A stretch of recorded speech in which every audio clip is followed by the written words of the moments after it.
메르스 유행 당시 대응을 제대로 하지 못해 많은 감염자를 낸 삼성병원이 메르스를 비롯한 감염병 대책을 내놨습니다. 1,000억 원을 들여 응급실 시설과 운영 방식을 싹 바꾸고 메르스 백신 개발도 지원하겠다는 겁니다. 김기봉 기자가 보도합니다. 메르스 의심 환자를 제대로 격리하지 못해 90명의 확진 환자를 양산했던 삼성서울병원. 병원 운영재단의 총수인 이재용 부회장은 당시 머리 숙여 사과하며 쇄신을 다짐했습니다. 사태가 수습되는 대로 병원을 대대적으로 혁신하겠습니다. 어떻게 이런 일이 발생했는지 철저히 조사하고 2달이 지난 뒤 개혁의 세부안을 내놨습니다.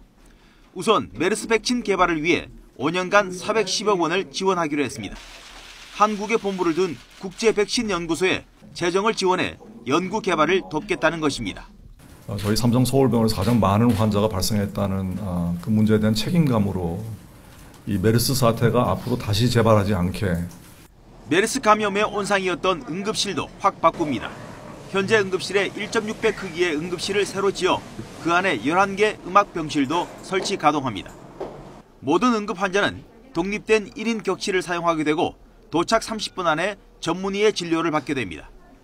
응급실 체류 시간을 최소화하기 위해 늦어도 6시간 안에는 입원이나 퇴원을 결정한다는 것입니다.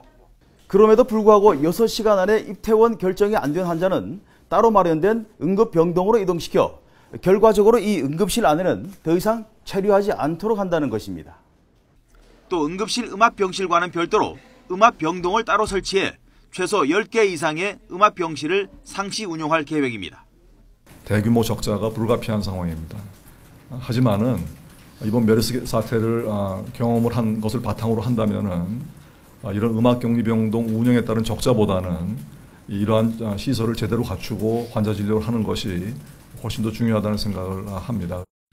아울러 응급실 보호자는 1명으로 일반 병실 방문자는 하루 2명으로 제한하고 발급된 키가 있어야만 통행이 가능하도록 합니다. 메르스 사태의 최대 가해자이자 피해자인 삼성서울병원의 개선 노력은 다른 의료기관에도 적잖은 영향을 미칠 것으로 보입니다. YTN 김기봉입니다.